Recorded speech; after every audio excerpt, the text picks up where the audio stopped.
Hello, guys, and welcome back to a brand new episode of the Futurism at JHU podcast. This time around, we're now in spring of 2024. That's super exciting. It's going to be my senior year and my last semester here. And I'm joined by one of my roommates, but also a very intellectual, sound person that, we always have a lot of conversations around the apartment. And so this is just one of the conversations that we wanted to bring to the table, which is going to be on education. But before that, I want to introduce him. So this is Bryan Muñoz. Do you want to sort of explain yourself? What are you doing here? So to start off, my name is Bryan Muñoz Rivero. I'm a senior at ChemBE. I'm a senior in the ChemBE program for the undergraduates. I live with Ricardo. I'm actually also graduating this semester as well for my bachelor's, but I'm staying for an extra year for my master's. You're doing master's, yeah. I guess I'll say my connection to the story is that I am an immigrant to this country from Canada. I should specify from Canada. I'm an immigrant from Mexico, so that's a little different. My parents did have college education in Cuba, where they're from. However, I didn't have a college network growing up, which is the kind of preface of what we're going to be talking about. Yep. Is how does college impact people's lives, specifically students' lives, and more of how does higher end, specifically closer to Ivy League colleges. Yeah, specifically the very elite ones. Yeah. Are elite colleges worth it? Because there's a culture. I think we can sort of start with that general sentiment. I think that we've both felt it. We're at Hopkins, which is a pretty demanding, pretty, academically elite university. And one of the things to remember is that we were sort of also in the craze of we got to get our grades right. We got to have all these different extracurriculars to try and get into a really good college. And it kind of seemed like life and death to a degree. Back in high school, I don't know, maybe this was just my experience, but it was rough. I feel like it's the immigrant mentality, right? Of my dad went from being a doctor in Cuba to then being a bus driver. So then it's more of you have to get a license, you have to work, because then all of his medical degrees that he got weren't counted for in the U.S. Yeah. So it's he had to take a big step backwards. So then it's more of that high pressure of you have to get an education. You have to perform, yeah. You have to go to these top tier colleges where you'll be surrounded by other people who are also elite students who will be the new billionaires. Right. And that's sort of the tale that everyone tells you, right? Not only your parents, I, for example, I also had that sort of mentality. I kind of went into college a little bit different. The reason why I was striving for very elite colleges was because if your parents make below a certain amount, I think it's usually 60 to 70K, then you're pretty much guaranteed a full ride. Which I didn't have any money for college. My parents didn't really have any money for college. Our last plan was to send me to Mexico because it was a lot cheaper to get an education. And Mexican universities are actually pretty good too. And then just kind of figure out my way there. But that was the main reason I strived for a lot of education and getting into elite colleges, which for a lot of people I think it differs. Some of it might be because of scholarships. Some of it might be because you've always been told in high school, especially teachers, there's always a big push to get students into really high-end universities because you want to make the school look good, in a way. And so you've kind of been pushed through so many hoops and you've been influenced by so many people to get into these really elite colleges that you feel the need to, right? And I almost want to stop you there too, Yeah. because just so that we also do research too. There's one PBS article that I was looking at called "The Analysis of Why Access to College Depends on Where You Live," where they hit on some pretty interesting points. For example, the point you were saying, I feel that also attracted me too. That for financial aid, if your family makes under, I think is 60K. It's 60, depending on some, it might be 70, but yeah. You get a full ride guaranteed. Yeah. Where the statistic where you have the image of these elite private schools tend to help pay for you. Mm-hmm. However, if you look at the statistics, they tend to have more debt than public institutions that cost less. Because for the most part, people going to private institutions, they're going to a further away location. So there's more hidden costs that you don't realize. That's true. That the schools, because then there's also payments where maybe you're eating out a lot or you're having to figure out where to get your groceries, where's the cheapest place to go. Sometimes the prices are different. Sometimes a lot of these private institutions are in expensive locations. You're not wrong. I know my friend who went to George Washington University in Washington, D.C. He's paying a crazy amount of money for rent. The groceries are very expensive. Yeah. He has to pay monthly for the public transportation. Oh, that too. Yeah. So there's a lot of little extra hidden costs that shows that people who tend to graduate from these schools tend to actually have more debt. That's true. And I can again personally attest to that because I moved here to Baltimore for college, and one of the first things that like hit me was that I'm not in the state where I have like Medicaid, right? So then I had to figure out how insurance kind of worked. Thankfully, the school still helped me pay for insurance, but that was like something that wasn't originally in the financial aid package. I had to like plead and be like, please give me money Yeah. for help.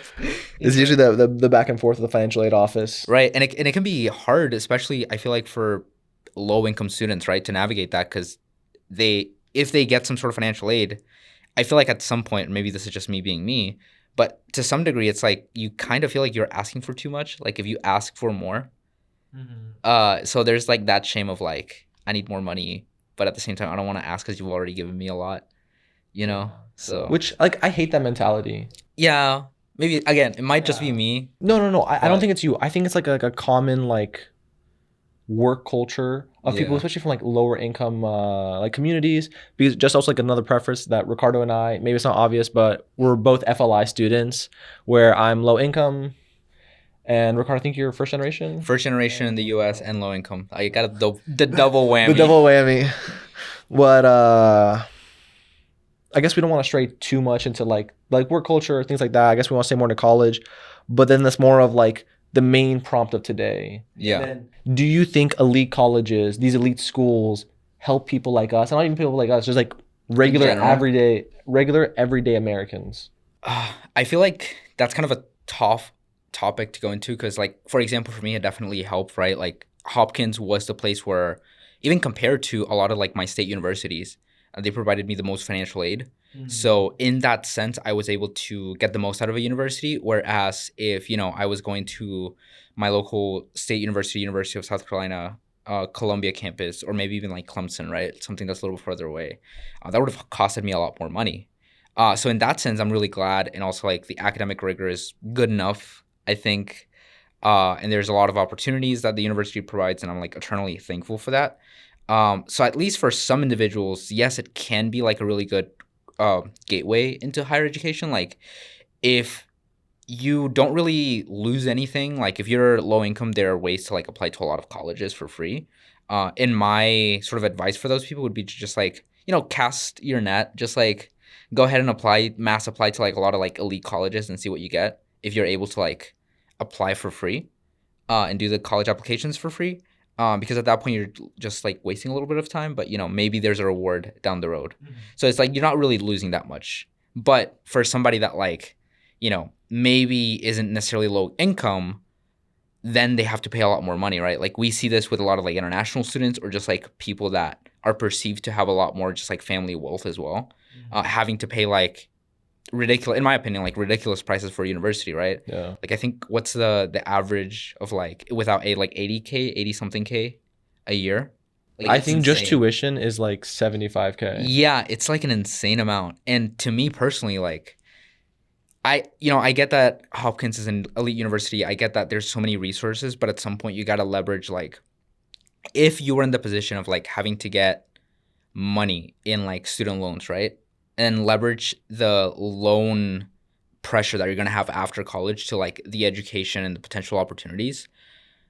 It's kind of rough, and I wouldn't necessarily go where to go with that because to some degree, I think some people would just be better served by going to like a state university or their local honors college, which a lot of honors college also have like really good programs. So to that end, I wouldn't necessarily justify like an $80,000 degree, especially with certain college majors, right? Like we're talking about, for example, computer science, something that I'm in. The computer science like field right now, it's like I'm not gonna say it's oversaturated, but there's definitely a lot more competition, and you have to be a lot more knowledgeable about your place in the workforce, the external projects that you have. And something to consider is that yes, Hopkins or like elite institutions are going to provide you with a more harsh environment for you to be able to build some of the skills, but at the same time, that's going to require time, and so that's less time that you could potentially be spending on doing side projects, right? Which are more tangible projects that are actually different from the same projects that everybody's doing in class, right? Like something that definitely sets you apart for like employers. I think that's a really good point. But then, like, especially talking about like the oversaturation of the market, where you just have a bunch of students. Yeah. Because I know, especially we've seen like a lot of college rates and people getting college degrees go up. Mm-hmm. Don't you think then like having that title from an elite school might put you above the rest? That name recognition that people be attracted to, that people want to like draw to. I want to say yes, but it really depends on like what the school specializes in. Mm. Because like for example, if I go around saying like, oh, I have a computer science degree from Johns Hopkins, people are gonna look at you like, what? Like for example, when I got into Hopkins, I told people I was really like happy about it, and I told people, and a lot of people were like, "What is that?" Or like, "What school?" Yeah. But the thing is, I think we're a little bit different because we're both from the South, where Maybe. like most people didn't know about it. I think Uh-huh. if you're from like, what do they call like the Virginia, Maryland, DC area? Like Northeast. Like the Oh, like- Mid-Atlantic / Oh, like yeah. North, Okay, maybe okay. even the West area, because I think there's like Potentially. I think wherever there's like a lot of like pharmaceutical companies, Oh, okay, people okay. tend to hear about it. But again, that's because again, Hopkins does a lot of stuff with like medicine, not necessarily tech.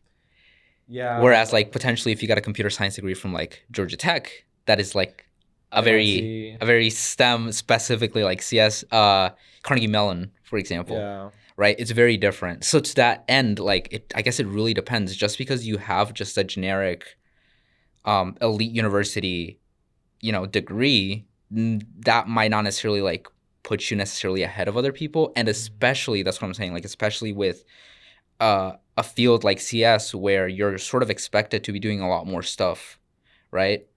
People, like employers don't really care that much about your degree so much as like, show me tangible results. Show me that like you're capable of doing the work that I really need you to do.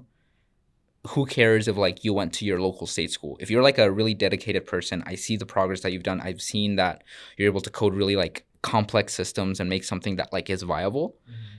That person's probably going to get ahead. And again, I'm saying probably because, you'd need a lot more research to go into this.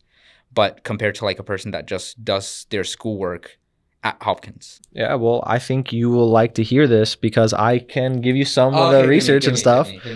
Because this research paper that I found actually is like backing up a lot of the things that you're saying. The paper is called "Estimating the Return to College Selectivity Over the Career Using Administrative Earning Data" by Stacy Dale and Alan B. Kruger. I should have looked into their background more, but I know Dr. Kruger is an economic professor at, I forget what elite school, but I know he used to work at an elite school. Okay. I remember now. This came out in 2011. The big point of the paper is that there did seem to be discrepancy between how much students made and what the eliteness of the school that they went to. For example, if they went to like MIT, Harvard, they tend to make much more money, which is kind of like, I think, the normal like mainstream narrative of like what we'd expect to happen. Yeah, like you go to an elite college and then you're just like bound for success, basically. Exactly. But kind of building on the point you said, like it's up to like the individual person to kind of like build themselves up, do those side projects. Yeah. They found that when they controlled for the factor of a student applies to like 10 different schools, Yeah.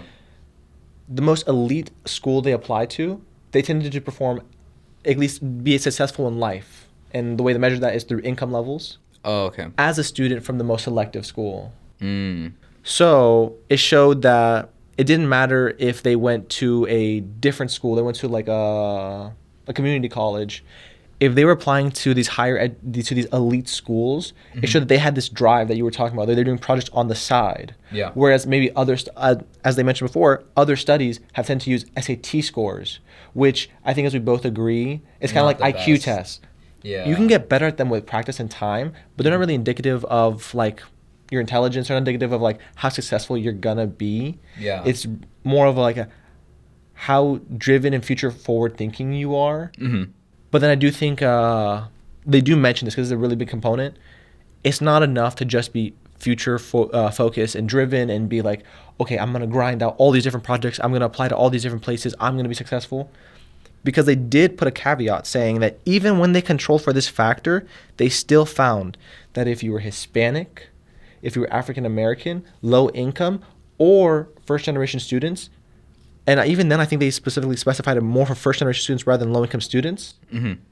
they tended to have better results when going to one of these elite schools. So they're the ones that benefited the most. Yeah, they kind of say in their abstract as a they didn't have a network growing up, so then going to these elite schools gives them gives them a college network that they could talk to alumni, they can talk to fellow college students who can give them advice. And I think you and me have like seen this impact in the sense that like I didn't know what majors were helpful. Like I thought like majoring in math was like a really nerdy thing that you wouldn't like, that you didn't have to do. And now I realize that like majoring in math is like an incredibly important and helpful like major. Honestly, it's kind of low key. It's kind of like God tier if you like double major in something along with it. Like for example, like if you, I've seen a lot of people do this. I didn't personally do this, but a lot of people tend to major in like CS and AMS, right? And the people that do that are actually like pretty goated. They tend to do like algorithm builders, which then like Intel, which are the high paying jobs, which are like the fundamental basis for like a lot of these tech companies, right? Yeah. And I'll even say I'm a chemical engineer. I'd like to gloat that we technically, I think, are like the highest paid undergraduate degree, higher than CS. So, and even then, you need a lot of math to model these systems. For example, like a chemical reaction occurs, you have to be able to model how fast it's going, right, to what equilibrium it's going to. Yeah.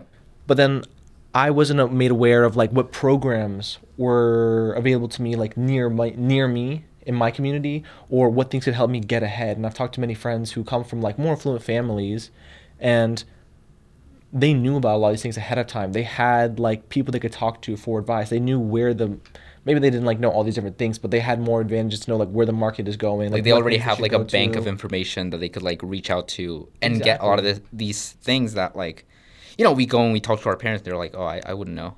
Exactly. And it's like, oh, it's kind of sad if you really think about it, right? And that's been like a big problem that I've seen a lot of the times with like friends of my parents and like their kids, right? They're either thinking about going to college or they're thinking about doing something and they don't know where to start. And a lot of the times they'll kind of like close their own doors because of the lack of information that there is. And the thing is like, when I'm saying like, I don't necessarily think that a lot of these elite universities like are worth it for like probably most people that you think of. You know, if you're already like a pretty affluent student, right? You already have money, you know, just going to an elite university and just like kind of cruising by isn't going to really do that much for you, if I'm being completely honest. Like, you know, I've seen this a lot, right? You could theoretically cruise through some university courses, but just because you went to like an elite university doesn't automatically make you more desirable, right? It's usually those students that not only do they go to these elite universities, but like try their hardest, right? Like actually perform. And these are the people that are driven enough to then go on and do some, you know, pretty amazing things. Yeah, and I think it really helps, especially when you come in knowing what you want to do. I felt like I spent a lot of my undergrad just trying to find out, like, what are my interests? What do I want to do? And I'm pretty sure I'm going to end up going to grad school. But even now, I'm going to take a break. I want to try working in the industry for a couple of years just to get a better idea of what I want to study. Because I felt like even after these 4 years, I still don't fully understand, like, what I want to dedicate my life to studying. Yeah, and it's in that, I think that aspect is also something that is pretty big with the fact that you need to have this inert drive, you need to have this inert passion for what you're doing. I'm gonna sound silly, but like I watch a lot of like gym content, right? Like Sam Sulek, right? And then he had this quote, or somebody else said it. I don't exactly remember who, but like the person who just enjoys the process of like walking is gonna get further than the person who just wants to get somewhere, right? And that's very true. Like if you're just looking at the destination, if you're just looking to get a good job, then and you don't have a lot of passion for like the major that you're doing, well, I don't know how to tell you this, but you're probably like not going to get very far. You can, but you know, it's those people that like do stuff outside that have the passion that like do a lot of these things that are really going to like go ahead and take all the resources they have available to them in an elite university, in a community college, in like an honors college program, right? At their state universities. They're going to be able to like soak up all those resources and really like squeeze them to get the most bang for their buck in that sense, right? But then again, those students don't always get to elite universities. So, and I think that's where like I kind of draw the line is like, in a way, I want to like destigmatize and like deglorify a lot of these elite universities because they're good, they're amazing, right? But I don't think just getting into these colleges is like the golden key to success that maybe it was like, you know, 20 years ago. Because I have had this experience with my entrepreneurship and professor, Professor Ehrenheim. He's part of the CLDT. or not CLDT, CLE, sorry. And he was telling us about like, oh, you know, you guys like come out of Hopkins with like a Hopkins education degree, and then like, you know, employers are gonna be wowed by it. And it's like we kind of had to break it to him that like that's not the case anymore. Like you really have to like put your foot forward and like be really forward thinking and have a lot of projects and be doing a lot of stuff for you to get noticed, right? But then if you think that these are how the trends are going, why do you think there's still such a big emphasis to go to these schools? Like not just for us, because like I'll say like scientifically, there's clearly an advantage for us to want to go to these places to get the community that we didn't have back at home. Mm-hmm. But then we hear all these like these not even the statistics, but more of like we know it's like a fact that like people who tend to be more rich or even like more affluent are more highly proportioned are more tend to go to these elite schools more. Yeah, there's a higher amount of rich people going to like elite universities than like non-rich Thank people. you. Yeah, exactly. So then like why do you think that might be the case? I think there's definitely like societal things that play into it. From what I hear, for example, a lot of like Asian cultures, especially like if they're international students, a lot of Asian cultures hold a lot of these elite universities in like a very high pedestal, and it sort of becomes like a symbol of status, right? If they happen to go back home with that sort of degree, and then in those places, then it might be the key to like a better job, right? Because it's so much more rare, it's so much more like exotic in a way. And then for other people, again, it might just be like generational cultural significance that like everybody's been told about these like great universities, so they're gonna push for these great universities for their kids to go into, right? So we kind of like keep perpetuating this idea that like you need to go to an elite college, or like the elite college is like the way, is your golden key. And there's a lot of factors that play into it. It's like your instructors in high school, right? Coaches potentially, like if you're doing some sort of sport. And which is like another point that I also want to, again, destigmatize is like, I think everybody should go to college, but more importantly, I think everybody should just like love learning, and like whatever they want to learn, like they should keep, and they should have a passion for learning and like keep doing a lot of these things, even if you don't necessarily have college available to you, which is the same reason why I, a lot of the times, also advocate for like not shaming people that want to go into trades. Mm-hmm. And the caveat to it is that I want people to go into trades, but I want people to like properly and really like dive into the trade as if it was like a regular college degree, right? Like have that same passion, have that same amount of rigor, and you know, get obviously like better pay for people that are working a lot of these like blue collar jobs, because we need them. But you know, I'm sure you've heard like back in high school about like teachers not necessarily being very fond of like people going to like trades. Like it's kind of looked down upon, which I think it's kind of sad in a way, like because these are like necessary people. And by the way, like I said, I don't necessarily mean that like nobody should go to college. I think most people or everyone should go to college or have an education. But I think there's like differences to people that like genuinely want to go into trades, and because they have a passion for it, they really want to learn about it. Yeah, and I think that goes off to like a more like bigger societal point. I was recently watching like I saw some like Instagram reels and everything where you know like the word villain came from this Latin word for farmer. Oh. Like deriving from farmer, where it's more of like the higher class aristocratic people would like look down on like poor people like farmers and see them as like vulgar, which was also another word that they associated with the commoners. And then like it immediately started to transform into like, this negative connotation. Mm-hmm. So then it's kind of like, I think a similar thing is happening here. Like we've all heard about the scandals, and even though I say that, I forget the name of it. Varsity Blue, yeah. The Varsity Blue scandals, where because people want these universities, right? Like it's, again, a lot of people have it in their head that this is like the golden key. If your child has this university degree from like Harvard or Stanford, they're set. Like, but I do think there is a thing to it. For example, like okay, I don't want to say this with evidence, and maybe I am reaching here. Again, but back then... Not financial advice. Yeah, not financial advice. But, like, the European courts, when there used to be, like, monarchies, would have their kids raised up, like, next to each other to be friends. This was, like, part of, like, diplomacy. To have the upper elites, like, be friendly with each other, build these connections. I believe a similar thing happens in, like, higher education. People from extremely wealthy family, like, head business owners, go to make friends with other head business owners like children, and then they build these connections. But again, I feel like that kind of goes back to the point that this sort of realm of elite universities, really high universities, you can even call them in a way like designer universities, right? Exactly. I think that's fair, yeah. Like designer universities, right? the only reason this sort of thing happens is because there has been a history of like really rich people sending their kids to these universities. If it was like just smart people, but like the smart people didn't have money, they probably wouldn't spend all this money and potentially get in legal trouble to try and get their kids into like these, very niche spaces. Yeah, and It's a big deal. It's like it's one of the reasons why a lot of universities sort of keep a lot of really weird or old systems, like the legacy system, right? To try to keep these types of people in. I'm not saying that like all universities are bad. I'm not trying to say that like all universities hate poor people. or even that legacy students are like lesser than other Yeah, students. no. However, there's clearly an advantage that like other students aren't getting, and I don't think that's even like a U.S. centric thing. Sometimes it's and the thing is like especially like it happens all over the world. But it's interesting how sometimes like even universities sometimes want to pit themselves as like the good guy. A lot of the times they will still uphold a lot of these like weird maneuvers to still try to get like people that tend to be rich, right? Like they kind of like categorize, or they have this way of thinking where they can have this channel for people that mostly do something, and those people tend to have more wealth, then kind of go and get their way into universities. One of the things that I was telling you is like Harvard, for example, right? Like they get a lot of D1 athletes, and they have like 130 something rowers as like on their team, and a lot of the times like those people also get scholarships or whatever it may be.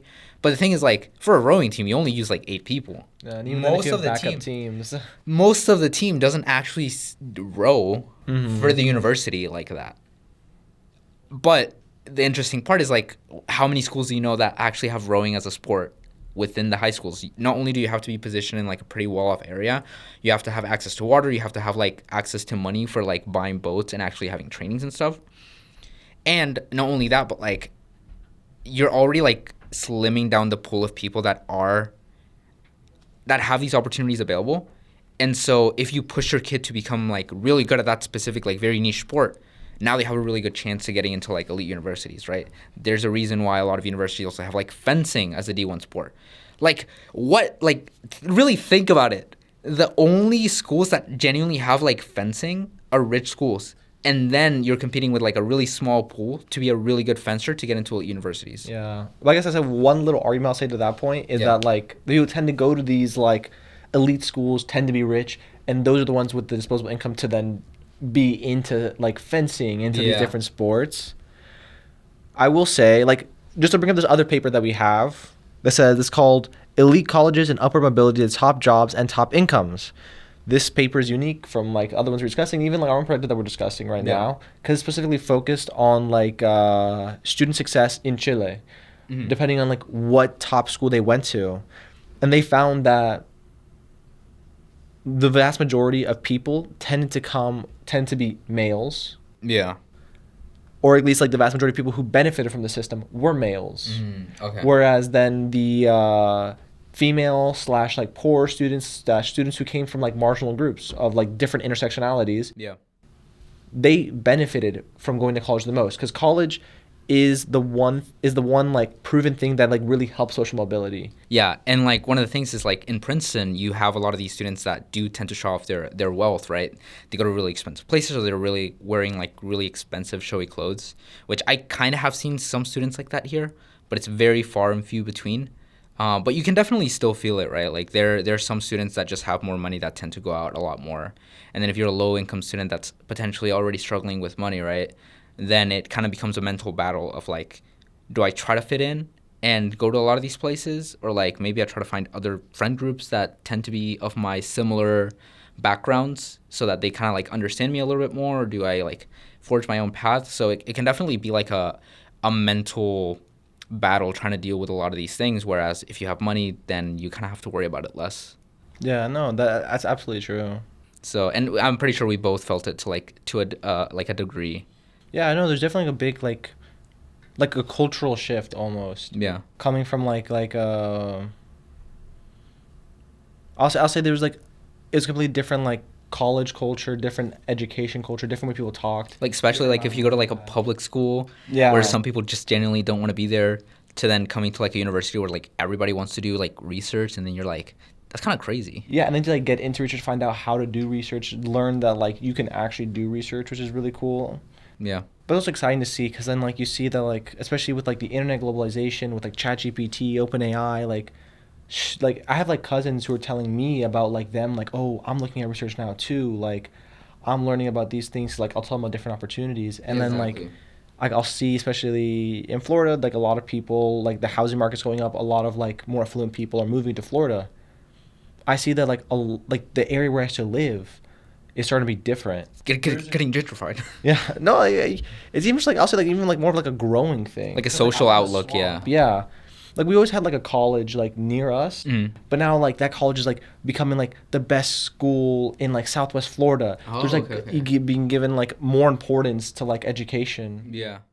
and it's like a really interesting like shift to see. So like it makes me wonder that like especially like with the rise of technology, the rise of like this like Access to education just in generally. exactly if like we'll see an even rise for people with social mobility, or we continue to see like the common trends we're seeing, especially like with inflation and like income level rise. Yeah, because But then, that's definitely going to be one of the things that is going to, I feel like, hit elite universities the most. yeah, Is like if everybody's able to get a really good education, if education is becoming more expensive and harder to attain, to what degree are you really like going to be looking for paying for a degree, right? Because you genuinely don't want to be paying off student loans for like the rest of your life, right? I don't wish that on anyone. I'm sure it's like a horrible feeling just like seeing your paycheck go away every month after month because you kind of have to make these payments, and then you get like potentially the deficit of going to a really elite university and then ending in like a place where you think you could have potentially ended up with going to like local university for a lot less, right? Yeah. So I feel like in that sense, and this is just like advice for like elite universities, but they really have to do something to really elevate either the quality of their education, the opportunities that they're bringing to students, because otherwise I feel like they're really gonna find themselves in a really tough position to really create value. Sure, the name is always going to be there, but there's always so much that a name holds, right? And we've kind of seen the aftermath and the after effects of, people doing a lot more things personally, right? You have YouTube, you have a lot of these things, and that's definitely going to change the outlook on how universities run, what value do people give to universities, even trades, like how many people going into trades. I know a lot of people are like spouting like, going into trades because you can make a lot of money. And then, if people are building new systems, we need people to build these systems, right? We need people to implement a lot of these things. It's not just about the brains. We also need the bronze in the equation to be able to get to this new reality that we're trying to like work towards. So it's definitely going to be really interesting. So again, we don't necessarily have like all the answers to a lot of these things. These are just general concepts that we thought about and sort of like wrestled with. There's always so much more new to learn, and definitely like the future is always like kind of unpredictable, so we never know. Maybe universities will be again like elite universities that be the top dog of all of education, or maybe there will be an elite university downfall. But and we're all seeing like cultural trends where people are starting to like, especially with the end of affirmative action, people are now like saying like, hey, get rid of legacy admissions. Yeah. If you don't give advantages to anyone, you can't let yeah like regardless of like what your opinions are, you can't let then like wealthier people then have an advantage yeah when they already have an advantage when they're applying. yeah and there's a lot of politics going into it as well, but that's a whole rabbit hole. Yeah, we don't want to get too much into that, and we all both have our own like limited perspective where we Yeah. both came from like similar cultural and geographical locations. So again, there might be some like similar biases here, but Yeah. trying to keep it a little bit away from that as possible. Yeah, but we hope you guys enjoyed listening into our conversation, and yeah. Yeah. So hope you guys see us in the next episode, but definitely think about a lot of these things and just like, wrestle with your own ideas, see if college is something that's right for you. Definitely like reach out to as many people as possible and just, learn regardless of what you're doing. Just like learn as much as possible and try to forge your path forward. Yeah. And see you all next time. All right. See you.